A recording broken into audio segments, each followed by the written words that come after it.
illallah, la ilaha illallah, la ilaha illallah, la ilaha illallah, la ilaha illallah, la ilaha illallah, la ilaha illallah, la ilaha illallah, la ilaha illallah.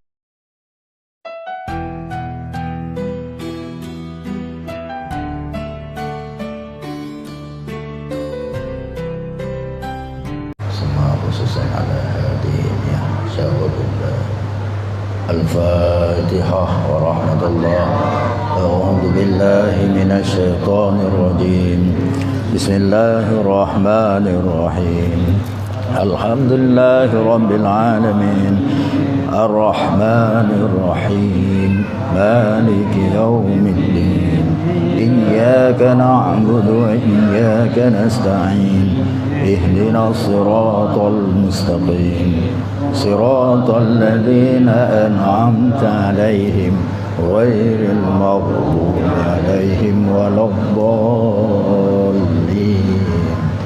رب اغفر لي ولوالدي وللمؤمنين والمؤمنات آمين. الحمد لله رب العالمين. اللهم صل على سيدنا محمد wa ala ali sayyidina Muhammad. Allahumma salli wa sallim wa barik alaih. Yang sama-sama kita muliakan yaitu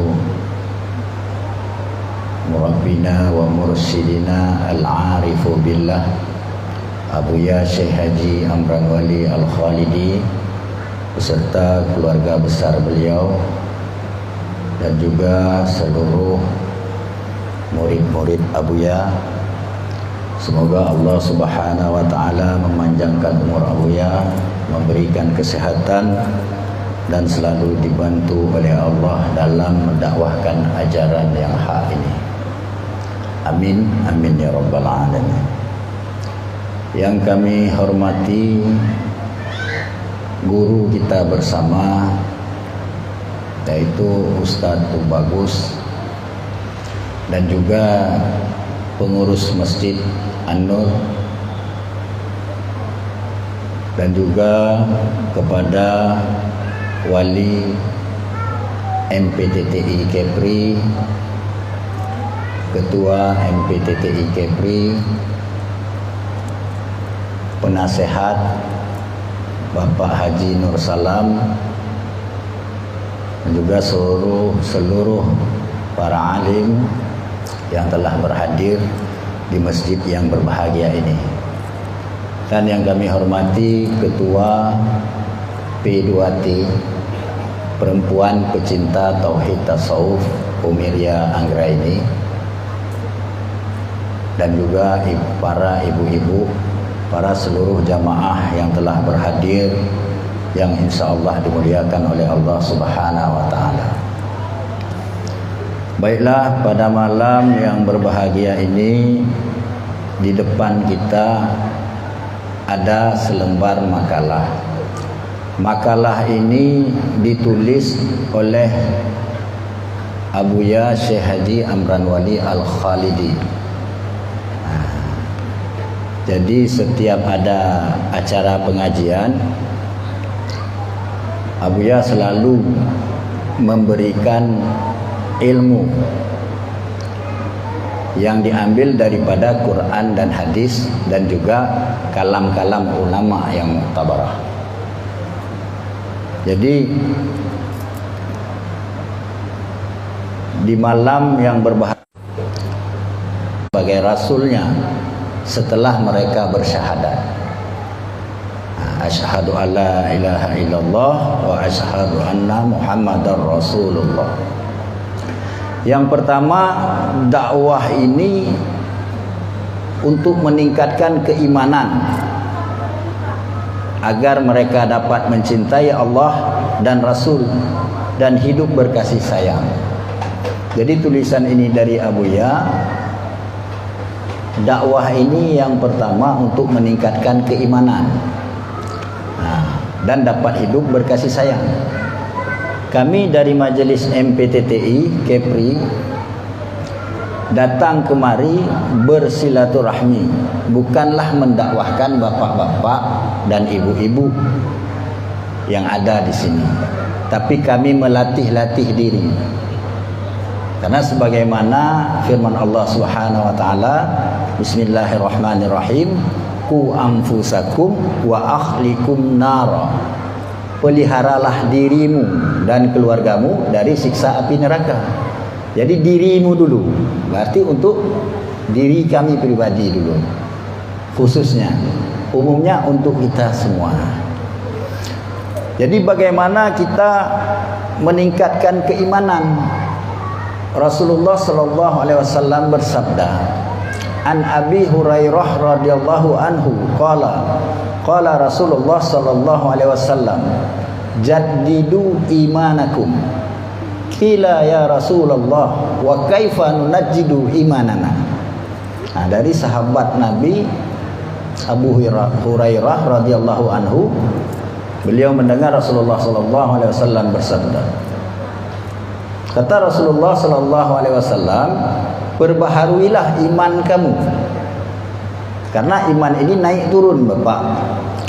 Ya, iman ini naik turun. Maka senantiasa kita memperbaharui.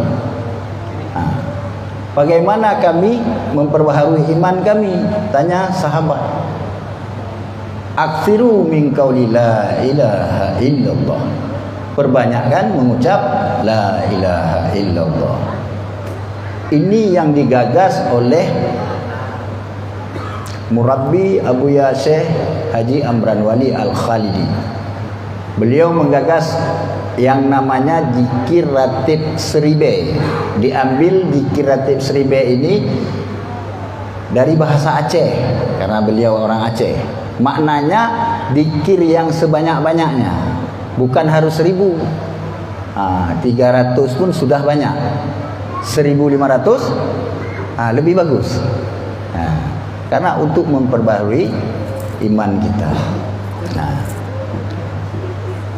Yang kedua, untuk meningkatkan kepatuhan agar kita dapat menjunjung tinggi perintah dan larangan. Jadi hasil daripada zikir ini, wirid ini akan mendatangkan warid. Akan mendatangkan warid, ibu-ibu. Warid ini cahaya sifat jamal Allah dan jalal Allah masuk ke dalam batin kita, sehingga mudah kita untuk melakukan ibadah ubudiyah kepada Allah Subhanahu wa taala. Jadi kita memang melihat bahwasanya salat itu memang benar-benar datang perintah daripada Allah Subhanahu wa taala yang menciptakan alam semesta ini, yang menciptakan kita. Wallahu khalaqakum wa ma ta'malun. Allah yang menciptakan apa yang kamu kerjakan. Jadi yang ketiga, dakwah agar mereka dapat berakhlak yang baik, bersih daripada sifat-sifat nafsu yang buruk, agar mereka dapat tolong-menolong dalam melakukan yang baik dan ketakwaan di dalam batin mereka. Jadi kita mendakwahkan diri kita ini agar dapat berakhlak yang baik. Di dalam MPTTI ini, Abuya mengajak kita yang pertama beriman kepada Allah, mencintai Allah dan Rasul, berakhlak yang mulia, saling kita berkasih sayang, memperbaiki nafsu. Memperbaiki nafsu. Karena tingkatan nafsu ini ada 7 tingkatan. Yang pertama nafsu amarah, yang kedua lawamah, mulhamah, mutmainnah, radiyah, mardiyah, kamilah. Itulah diri. Nafs itu satu dia. Apa itu diri? Tubuh dan nyawa. Tapi sifatnya ada 7. Nafsu yang diridai oleh Allah, nafsu mutmainnah. Jadi di dalam majelis pengkajian tauhid tasawuf ini, Abuya mengajak kita selalu hudur hati kepada Allah. Yang selalu diangkat itu rukun agama. Yang pertama iman, Islam dan ihsan. Ini memperbaiki nafsu di rukun agama yang ketiga, ihsan. Apa itu ihsan? An ta'budallah ka'annaka tarah. Fa illam takun tarahu fa innahu yaraka. Engkau beribadah kepada Allah, menyembah Allah seakan-akan engkau melihat Allah.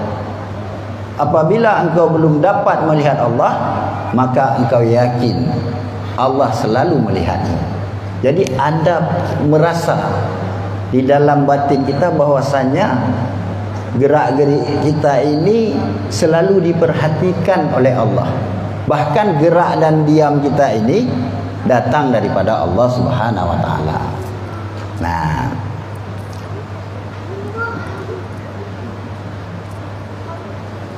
jadi apabila cahaya Allah itu mudah masuk ke dalam batin kita, nafsu kita baik, maka tidak berat lagi kita untuk tolong menolong dalam melakukan baik dan ketakwaan di dalam batin mereka, di dalam batin kita. Takwa ini ada 3 syaratnya, bapak-bapak, ibu-ibu ya. Takwa ada 3 syaratnya. Yang pertama, tidak kita memperserikatkan Allah. Kalau kita memperserikatkan Allah, berarti kita telah menghancurkan syahadat kita tadi. Jadi banyak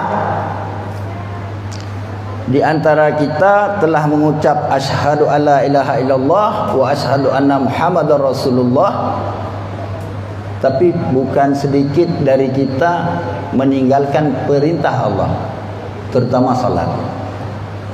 Pada zaman Nabi Musa alaihissalam pernah datang seorang wanita yang mengadu kepada Nabi Musa bahwasanya dia ingin bertobat.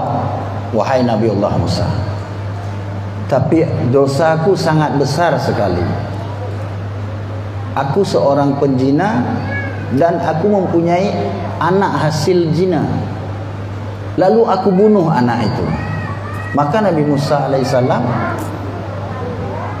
dengan segera mengusir orang itu, perempuan itu, karena takut ditimpa balak oleh Allah Subhanahu wa taala.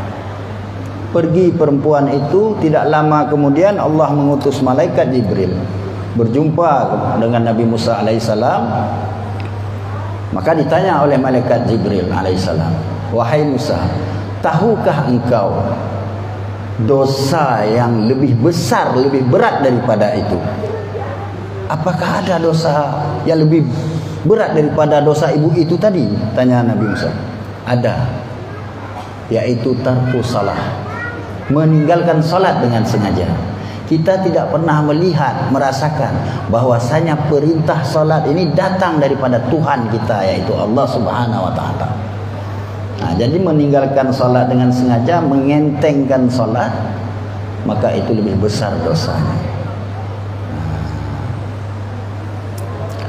Bapak-bapak, ibu-ibu yang dimuliakan oleh Allah Subhanahu wa taala. Yang keempat, Abuya menulis di sini agar mereka dapat berpegang dengan Allah untuk dapat maunah dan taufik dalam menjalankan kehidupan. Allah Subhanahu wa taala berfirman, wa'tasimu bihablillahi jami'an, dan berpegang teguhlah kamu kepada tali Allah, yaitu syariat. Nah, di makalah ini wa'tasimu billah, berpegang teguh kepada Allah. Nah, bagaimana kita berpegang kepada Allah sementara kita jauh daripada Allah Subhanahu wa taala? Maka kita ikuti ulama-ulama warasatul anbiya yang telah bersama Allah, sebagaimana hadis Rasulullah sallallahu alaihi wasallam, kun ma'allah, hendaklah engkau bersama Allah. Fa illam takun ma'allah, man kana man ma'allah. Apabila engkau belum bisa bersama Allah, maka hendaklah engkau bersama orang yang telah bersama Allah. Inilah para warasatul anbiya. Intinya ketika kita ingin memperbaiki nafsu tadi, ini harus kita mencari doktor atiba'ul qulub, doktor hati, yaitu seorang mursyid yang dapat memperbaiki nafsu kita dari amarah menuju lawamah, mulhamah. Mudah-mudahan Allah menaikkan kita kepada nafsu mutmainnah. Jadi perlu mursyid. Sebagaimana di dalam kitab Sairus Salikin karangan Syekh Samad Al-Falembani mengutip dari bahasa Imam Abu Yazid Al-Bustami, talabu syekh fi tarik wajibun ala kulli murid walau kana min akabiri ulama. Mencari guru mursyid itu hukumnya wajib dalam kau menuju kepada Allah, walau kana min akabiri ulama, sekalipun engkau telah bergelar pembesarnya ulama. Maka Habib Lutfi itu, Maulana Habib Lutfi luar biasa sekali. Beliau memantau mana mursyid-mursyid yang memang sanadnya tidak rasih, tidak sampai kepada baginda Rasulullah sallallahu alaihi wasallam. Jadi alhamdulillah sekali, pada bulan puasa yang lalu kami pulang suluk di tempat Abuya, dan itu ada kedatangan Kiai Haji Dr. Ali Abdillah, sekretaris Jatman dan juga sekretarisnya MUI. Beliau adalah seorang peneliti ilmu tauhid tasawuf di 14 negara. Alhamdulillah sekarang telah bermursyid kepada Abuya Syekh Haji Amran Wali Al-Khalidi dan membenarkan ajaran yang dibawa oleh Abuya ini. Karena Abuya ini mengajak kita kepada Allah, bukan selain Allah. Sebagaimana firman Allah, Bismillahirrahmanirrahim, innama u'idzukum biwahidatin antakumu lillah. Hanya saja aku ajarkan kepadamu pada yang satu, yaitu engkau bangun untuk Allah. Engkau bangun untuk Allah. Ini kadang-kadang kita bangun bukan untuk Allah, tapi untuk nafsu. Karena kita masih banyak hal-hal hubbud dunia, cinta dunia. Ada mobil satu, mau satu lagi yang lebih bagus. Apakah tidak boleh? Boleh. Tapi jangan dibawa mobil itu ke dalam hati. Karena qalbun mu'min baitullah. Hati seorang mukmin itu adalah rumah Allah. Maka kalau hati kita menjadi rumah Allah, mudah kita untuk mendapat ma'unah. Ma'unah ini bantuan daripada Allah bagi orang mukmin. Kalau bagi Rasul, para Nabi, mukjizat. Bagi para wali-wali Allah, ilham. Bagi kita, mudah-mudahan kita sudah menjadi orang mukmin, orang yang benar-benar beriman kepada Allah, memperjuangkan agama Allah. Mudah-mudahan kita menjadi orang mukmin dan selalu mendapat ma'unah, bantuan daripada Allah dan taufik dalam menjalankan kehidupan ini. Amin. Bapak-bapak dan ibu-ibu yang dimuliakan Allah. Yang kelima, Abuya selalu mengajak memperbagus niat dalam segala kegiatan. Dengan niat kita, ilahi anta maksudi wa ridaka matlubi. Hanya engkau ya Allah yang ku maksud, ridamu yang ku tuntut, ridamu yang ku cari. Jadi terkadang kita tidak menyadari, kita menjadikan Allah itu agar mendapatkan maksud kita selain Allah. Contohnya dalam kita melakukan bisnis misalnya. Jadi berdoa kita, beramal kita sungguh-sungguh, kita jadikan Allah ini sebagai maksud untuk mendapatkan bisnis kita tadi. Apa kata Imam Syekh Ibnu Athaillah Askandari dalam Hikam, kalam yang pertama? Min alamati i'timadi alal amali nuksanu raja'u indal wujudi jalan. sebagian tanda engkau berpegang kepada amal, kurang harapmu apabila terjadi kesalahan-kesalahan. Jadi apabila orang itu telah beramal ingin mendapatkan maksud selain daripada Allah, tidak diberikan Allah, maka dia beramal itu putus. Dia tidak mau beramal lagi. Karena tujuannya beramal bukan ilahi anta maksudi, tapi maksud kepada selain Allah. Padahal apa kata ulama? Janganlah engkau terlena dengan pemberian Allah, tapi terlenalah kepada yang memberi, yaitu Allah.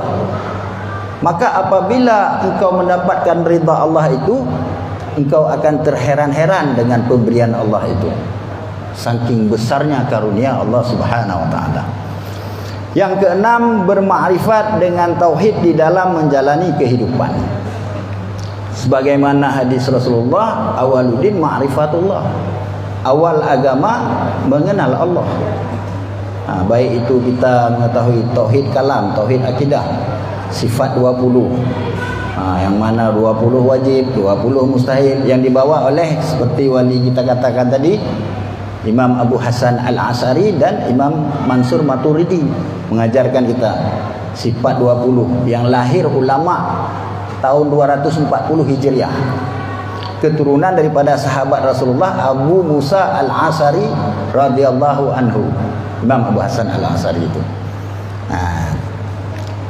Jadi tahu kita yang wajib 20, yang mustahil lawannya, yang harus satu pada Allah. Begitu juga pada Nabi, 4 yang wajib, 4 yang mustahil, 1 yang harus. Ada 50 i'tikad. I'tikad 50 yang wajib kita pelajari. Ini namanya tauhid awam, tauhid mubtadi. Atau dikatakan juga ilmul yakin, iman ilmul yakin. Bagaimana iman ilmul yakin yang kita dapat melalui akal tadi masuk ke dalam batin kita, menjadi iman ainul yakin. Iman ainul yakin ini akal yang telah mendapat petunjuk iman daripada Allah Subhanahu wa taala. Mudah-mudahan kita teruskan agar kita mendapat iman hakul yakin. Iman apa? Hakul yakin. Bahwasanya, atau dikatakan juga tauhid sufi. Kalau yang pertama tadi tauhid awam, yang kedua tauhid tasawuf, yang ketiga tauhid sufi. Bermakrifat dengan tauhid di dalam menjalani kehidupan. Tauhid itu bersih Allah daripada teman. Bahwasanya Allah itu qiyamuhu binafsi. Allah berdiri dengan sendirinya. Sedangkan kita qiyamuhu bi khairi. Kita berdiri dengan lain diri, yaitu kita bergantung dengan Allah Subhanahu wa taala. Jadi bagaimana agar hati ini selalu hudur kepada Allah Subhanahu wa taala? Abuya mengajak, mursyid ini mengajak agar senantiasa kita berzikir la ilaha illallah dengan sebanyak-banyaknya. Misalnya di sini ada yang bertanya, ini kan zikir tarikat, sementara kami belum masuk tarikat Naqsabandi dengan Abuya ini. Alhamdulillah, dengan kasih sayang Abuya, zikir la ilaha illallah ini telah diizazahkan secara umum. Zikir taraki untuk memperbaiki nafsu. Abuya membagi tingkatan zikir. Yang pertama ada zikir ma'al khaflah, yaitu zikir lalai. Mulut berzikir, hati lupa kepada Allah. Tapi dalam kitab Nasail Ibad karangan Syekh Nawawi Al-Bantani, zikirmu yang lalai itu lebih bagus daripada lalaimu di luar zikir. Zikir yang lalai lebih bagus daripada lalai di luar zikir. Namun harus kita tingkatkan, naik kepada zikir ma'al yaqdah. terbangun kita untuk mengingat Allah. Sudah senang kita melakukan zikir. Sudah senang kita melakukan zikir di mana saja kita berada. Kadang ingat Allah, kadang selain Allah pun ingat. Tapi kita teruskan. Mudah-mudahan mendapat maunah daripada Allah Subhanahu wa taala. Dan Allah menaikkan kita kepada zikir ma'al hudur. Hudur hati kita kepada Allah Subhanahu wa taala dikala kita mengucapkan asma Allah, nama Allah. Dikala sifat sama pendengaran kita mendengar panggilan azan. Jadi salah satu untuk mendapatkan ciri-ciri kita bahwasanya beramal ikhlas itu, sebelum kita beramal tahu kita beramal ikhlas, sebelum kita beramal itu kita telah merasakan sidqul amal, manisnya amal sebelum kita lakukan amal itu sendiri. Apalagi tadi kori luar biasa sekali. Azan di Masjid An-Nur ini sangat luar biasa. Mungkin kita lagi duduk-duduk, begitu mendengar azan, hati kita rasa kepingin berangkat ke masjid itu dengan senang hati. Maka itu salah satu tanda ikhlas dalam kita beramal. Kita telah merasakan sidqul amal, manisnya amal sebelum kita melakukan amal. Baru kita bisa merasakan ikhlasul amal. Nah, bapak-bapak, ibu-ibu yang dimuliakan oleh Allah Subhanahu wa taala, semoga kita tidak merusak syahadat kita sehingga kita meninggalkan dunia yang fana ini menghadap akhirat yang baqa dengan ucapan sebagaimana kandungan makna yang tersebut di atas. Rasulullah sallallahu alaihi wasallam bersabda, "Man kana akhiru kalamihi la ilaha illallah dakhalal jannah." Barang siapa selalu mengucapkan, barang siapa yang akhir kalamnya la ilaha illallah, masuk ia ke dalam surga. Salah satu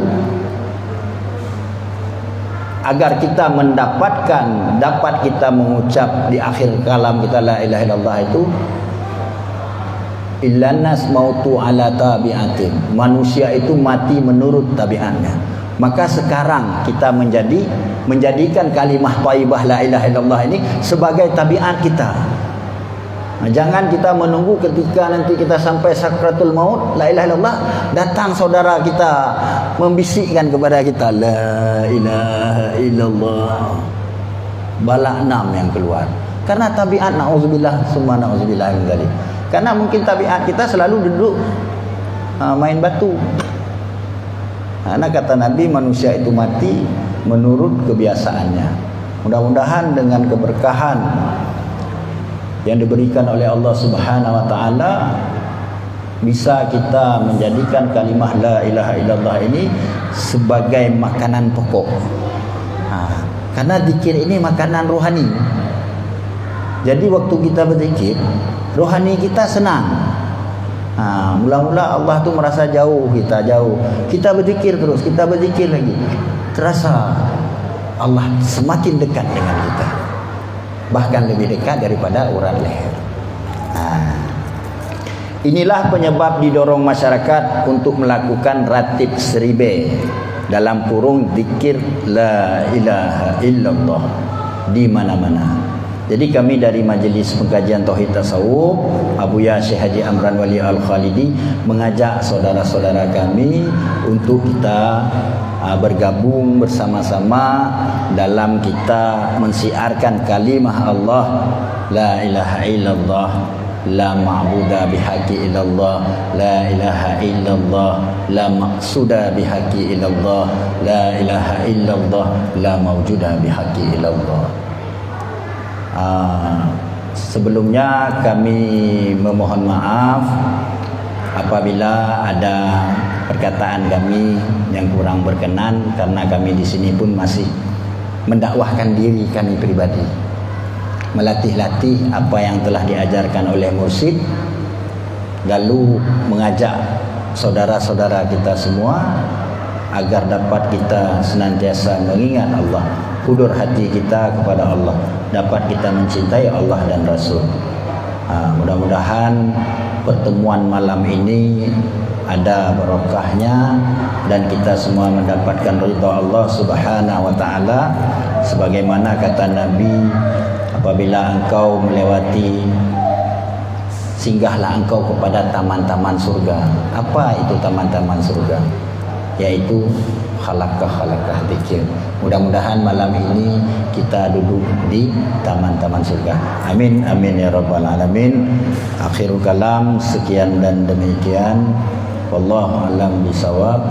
Assalamualaikum warahmatullahi wabarakatuh.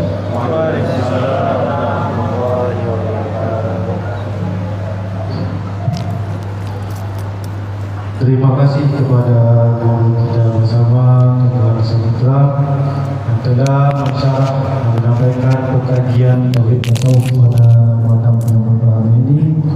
Mudah-mudahan apa yang beliau sampaikan bisa memberikan tambahan ilmu bagi kita. Kita amalkan untuk diri kita masing-masing. Bapak Ibu hadirin yang berbahagia, mungkin langsung saja kita masuk kepada zikir yang